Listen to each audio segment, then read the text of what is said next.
নমস্কার, আমি জ্যোতিষ সম্রাট বিনয় শাস্ত্রী।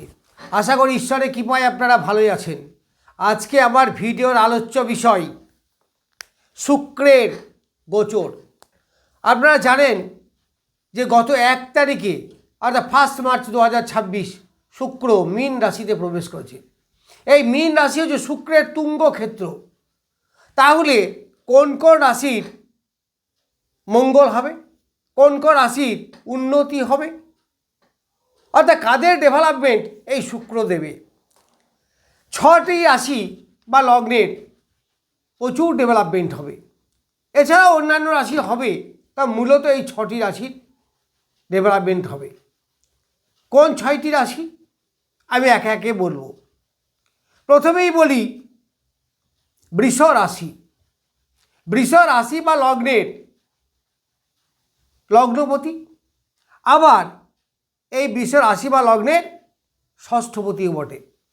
তার লগ্নপতি আবার ষষ্ঠপতি, সে যাচ্ছে কোথায়? তুঙ্গক্ষেত্র। তুঙ্গক্ষেত্রটা কোথায়? একাদশে। তাহলে একাদশে মানে যে কোনো গ্রহই শুভ ফল দেয়। আবার লগ্নপতি নিজে আছে তার একাদশে, তার মানে একাদশে থাকলে সার্বিক একটা উন্নয়ন, সার্বিক একটা সাকসেস এটা কিন্তু দেবে।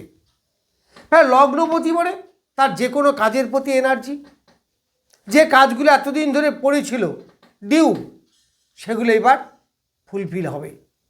যে কাজ সাহসের সঙ্গে করতে পারছিল না, ভয় পাচ্ছিল, পিছিয়ে যাচ্ছিল, হবে তো হবে না, to do or not to do, to be or not to be, এইবার কিন্তু তারা সাকসেসের মুখ দেখবে, এগিয়ে আসবে। আবার ষষ্ঠপতি, সেখান দিয়ে কর্ম এইগুলো হবে। আবার ষষ্ঠপতি হিসাবে কিছু লোন পরিশোধ হবে, আবার কিছু লোন হবে।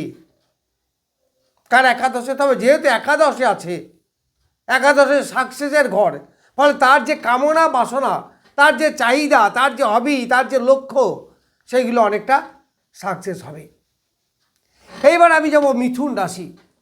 মিথুন রাশির পঞ্চমপতি। মিথুন রাশির পঞ্চমপতি হচ্ছে এই শুক্র, আবার দ্বাদশপতি। তাহলে সে তুঙ্গক্ষেত্র মানে মিথুন রাশির 10ম স্থানে বসে আছে, তারপরে কর্মের একটা সাফল্য। আবার যেহেতু দ্বাদশপতি 10মে বসে আছে, বিদেশে সাফল্য। আবার পঞ্চমপতি একাদশ, পঞ্চমপতি মানে সন্তানের উন্নতি, পঞ্চমপতি মানে এডুকেশন উন্নতি, পঞ্চম মানে শরীর স্বাস্থ্য রোগমুক্ত হওয়া, পঞ্চমপতি মানে নিজ লক্ষ্যে পৌঁছে যাওয়ার একটা আগ্রহ বা চেষ্টা, প্রেম প্রীতি ভালোবাসা, দাম্পত্য সুখ শান্তি, কর্মের উন্নতি, কর্মে প্রমোশন, এগুলো সব পাবেন, অবশ্যই পাবেন, কারণ তুঙ্গক্ষেত্র। আবার মিথুন রাশি বা লগ্নের মিত্র গ্রহ, বন্ধু গ্রহ এই শুক্র। তাহলে সে যদি কর্মস্থানে বসে থাকে তাহলে কী হবে? দারুণ ভালো রেজাল্ট দেবে, বলতে পারেন রাজ্যকারী রেজাল্ট দেবে। আবার শুক্র হচ্ছে মূল জোডিয়াকের দ্বিতীয় পতি, অর্থাৎ অর্থের কারক গ্রহ। তাহলে অর্থ, কমফর্টেবল লাইফ, শৌখিন জীবনযাপন, সুন্দর পোশাক, সুন্দর খাওয়া দাওয়া, অর্থাৎ ভোগ করার জন্য যা দরকার, এইগুলো সব আপনি পাবেন। এরপর আসবো কন্যা রাশি। তাহলে কন্যা রাশির দ্বিতীয় পতি আর নবমপতি। তার দ্বিতীয় পতি এবং নবমপতি যদি তুঙ্গ ক্ষেত্রে থাকে, তাহলে অর্থের একটা ডেভেলপমেন্ট অবশ্যই দেখা দেবে, ভাগ্যের একটা উল্লেখযোগ্য পরিবর্তন আপনার হবে। এই শুক্র থাকবে কতদিন না? 1 মার্চ 2026 শুরু হয়েছে, সে থাকবে 25 মার্চ 2026 পর্যন্ত, তারপরে 25 তারিখেই চলে যাবে মেষ রাশিতে।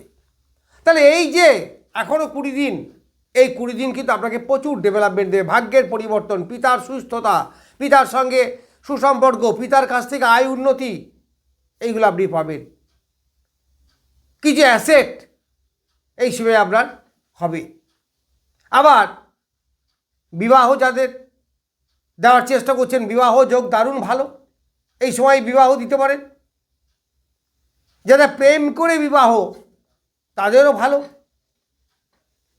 তবে এটা একটু ডিলে হতে পারে, কারণ শুক্রের শুক্র আছে শনির নক্ষত্রে, আবার শনির সঙ্গে বসে আছে, ফলে শনির প্রভাবটা একটু থাকবে, একটু একটা ডিলে হতে পারে, একটু বাধা সৃষ্টি হতে পারে, তবে বাধা পেলেও কিন্তু পিছিয়ে যাবেন না, ঠিক আলটিমেটলি সাকসেস আসবে। এরপর তুলা রাশি বা লগ্ন, তা তুলা রাশি শুক্র হচ্ছে লগ্নপতি এবং অষ্টমপতি, সে বসে আছে কোথায়? ষষ্ঠে। তাহলে অষ্টমপতি ষষ্ঠে, এখানে কিন্তু একটু বিপরীত রাজ্য হলেও একটু সমস্যার সৃষ্টি করবে, বাধা বিপত্তি, তবে লগ্নপতি তুঙ্গ তো বাধা আসবে, কিন্তু তাকে সে সহজেই অতিক্রম করতে পারবে, সহজেই অতিক্রম করে ওভারকাম করতে পারবে, সে সাকসেসের দিকে এগিয়ে যেতে পারবে, কর্মে উন্নতি হবে। কম্পিটিটিভ পরীক্ষা যারা দিচ্ছেন তাদের কম্পিটিটিভ পরীক্ষায় সাফল্য লাভ করার একটা জায়গা আছে। এই সময়ে চাকরি পাওয়ার একটা যোগও থাকবে। আবার ষষ্ঠ স্থানে থাকার জন্য কিছু লোন টোন এই সমস্ত হওয়ারও কিন্তু জায়গা আপনাদের থাকলো। তা লগ্নপতি ষষ্ঠে থাকার জন্য শত্রু মোকাবেলা কিন্তু আপনাকে এই সময়ে করতে হবে। শত্রু কবলে পড়া, শত্রুর সঙ্গে অশান্তি বোধ করা, ঝগড়া ঝামেলা, এই সমস্ত থেকে এড়িয়ে যাওয়ার চেষ্টা করবেন, তর্ক বিতর্কে যাবেন না। এরপর আমি যাব মকর রাশি বা লগ্ন। তাহলে মকর রাশি বা লগ্ন, মকর রাশি বা লগ্নের পঞ্চমপতি আবার দশমপতি। তাহলে মকর রাশি বা লগ্নের শুক্র হচ্ছে রাজ্যকারী গ্রহ। এই মকর রাশি বা লগ্নের তৃতীয় বসে আছে, তাহলে পঞ্চমপতি এবং দশমপতি যদি তুঙ্গ ক্ষেত্রে থাকে তার সাংঘাতিক ভালো রেজাল্ট দেবে, সাংঘাতিক ভালো রেজাল্ট দেবে। কি ভালো দেবে? কর্মের উন্নতি হবে, কর্মের সাফল্য আসবে।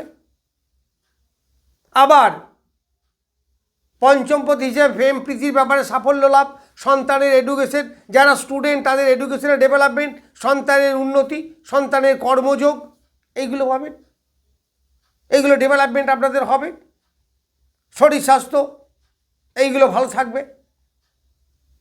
যেহেতু দশমপতি সে তুঙ্গ ক্ষেত্রে আছে, ফলে কর্মের দ্বারা একটা যশ মান সম্মান বৃদ্ধি এইগুলো হবে, প্রমোশনের যোগ এই সময় যথেষ্ট দেখা যাবে।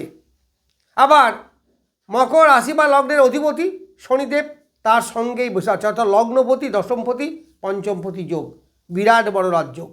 ফলে মকর রাশি বা লগ্নের দারুণ ভালো, এরা দারুণ সাফল্য পাবে এই সময়, অর্থাৎ 25 মার্চ পর্যন্ত পাবে। এইবার লাস্ট হচ্ছে কুম্ভ রাশি, কুম্ভ রাশি বা লগ্ন। তাহলে কুম্ভ রাশি বা লগ্নের লগ্নপতি বা রাশিপতি বসে আছে দ্বিতীয়, তার সঙ্গেই বসে আছে এই শুক্র তুঙ্গ অবস্থায়। তাহলে কুম্ভ রাশি বা লগ্নের চতুর্থপতি আবার নবমপতি, তার চতুর্থপতি এবং নবমপতি হওয়ায় আপনার মন মানসিকতা ভালো থাকবে। আবার ঘর বাড়ি যারা করতে চাইছেন, জমি জায়গা যারা ক্রয় করতে চাইছেন, তাদের ডেভেলপমেন্ট হবে, কিনতে পারবেন। তবে পায়ের দিকে কিন্তু একটু সমস্যা হতে পারে। শুক্র এই জায়গায় শনির সঙ্গে বসে আছে, আবার শনির নক্ষত্রেই এখন আছে, ফলে একটু পায়ের দিকে আঘাত লাগা এইগুলো হতে পারে। যারা দু চাকা চালান তারা কিন্তু একটু সাবধানে চালাবেন। আবার যারা রাস্তাঘাটে বেশি যাতায়াত করেন একটু সাবধানে যাবেন, আপনাদের কিন্তু পায়ে আঘাত লাগার একটা যোগ থাকলো। এইবার আমি বললাম যে নবমপতি, তার নবমপতি যে তুঙ্গ অবস্থায় আছে তারই কী হবে? পিতার ওপর একটা তার প্রভাব থাকবে, কিন্তু এই নবমপতির দ্বিতীয়, অর্থাৎ পিতার মাধ্যমে অর্থের উপার্জন বা পিতার মাধ্যমে অ্যাসেট বৃদ্ধি এইগুলো হবে। আমরা যে কোনো সময় প্রাপ্তিযোগ হতে পারে, পরিবারের মধ্যে সুখ শান্তি বিরাজ করা, পরিবারের সদস্যদের নিয়ে আনন্দের দিন যাপন করা, দাম্পত্য জীবনে সুখ শান্তি বৃদ্ধি এইগুলো আপনি কিন্তু এই সময়ে পাবেন। এছাড়া কিছু কিছু রাশি, যেমন বৃশ্চিক রাশি, যেমন কর্কট রাশি, কর্কট রাশির নবমে, ফলে সেখানে একটা ডেভেলপমেন্ট থাকবে। আবার বৃশ্চিক রাশির পঞ্চমে, সপ্তমপতি পঞ্চমে, তার মানে ব্যবসা বৃদ্ধির একটা আয় উন্নতি দেখা দেবে। যাই হোক, মূলত 6টা রাশি আর তার সঙ্গে বৃশ্চিক রাশি, কর্কট রাশি, এদের একটা ভাগ্যের উন্নতি, একটা ডেভেলপমেন্ট দেখা যাবে। যাই হোক, আমি শুক্রের গোচর সম্বন্ধে কিছু বললাম। নমস্কার, আজ এই